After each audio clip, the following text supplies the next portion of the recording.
A plume of black smoke rose from Bessbrook Mill shortly before 11:15 this morning. According to the RUC, the army base was hit by 3 or possibly 4 mortar rockets, out of an intended IRA salvo of 13. 2 soldiers within the compound were wounded. One suffered facial injuries and was flown by helicopter to Musgrave Park Hospital in Belfast. The other was treated at the scene. The base went on immediate emergency alert. Other helicopters were put into the air to scout out the firing point and possibly intercept the terrorists. The threat that unexploded mortars might still be lying within the heavily fortified perimeter fencing prompted warnings over the public address system. You should stay exactly where you are.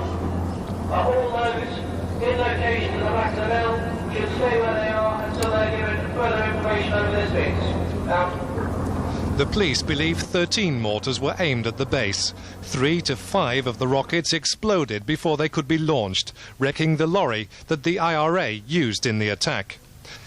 The weapon again proved its unpredictability. One of the launching tubes flew into the air and crashed down onto the roof of a terraced house in Charlemont Square. But there were no civilian casualties. Mrs. Audrey Strong lives next door to the base. There was a number of very loud bangs.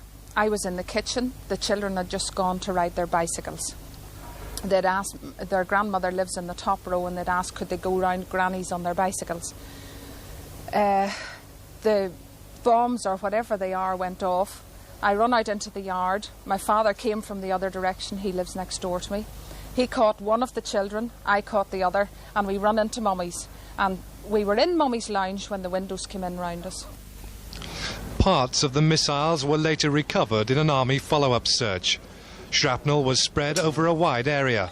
This piece was embedded in a garden where minutes earlier children had been playing. Soldiers were deployed around the base and a spotter plane was brought in to scour the surrounding countryside. The lorry used by the IRA had been driven without apparent difficulty into the Mill Road industrial estate at the rear of the converted mill. This was by far the most ambitious launch site chosen by the IRA in its mortar bomb campaign. Not only did they avoid immediate detection by closed-circuit TV cameras, but the terrorists also went unseen by several helicopter crews. The operational status of the base was unaffected following the attack. Vital supplies for security forces working along the South Armagh border were ferried out uninterrupted.